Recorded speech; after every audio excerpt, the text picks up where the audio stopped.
பொருளுக்காய் பாட்டை சொன்னாள், பொருளற்ற பாட்டே ஆகும். பாடினேன் அதை நாளும் நாளும்.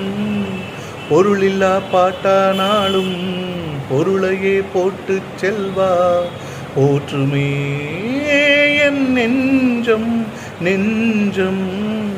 மனமுள்ளோர் என்னை பார்ப்பா, மனதினால் அவரை பார்ப்பே.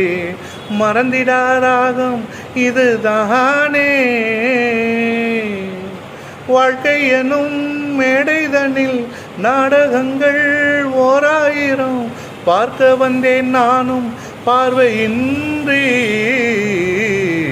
என் மனவானில் சிறகை விரிக்கும் வண்ண பறவைகளே, என் கதையை கேட்டால் உங்கள் சிறகுகள் தன்னால் மூடிக்கொள்ளும். கலகலகல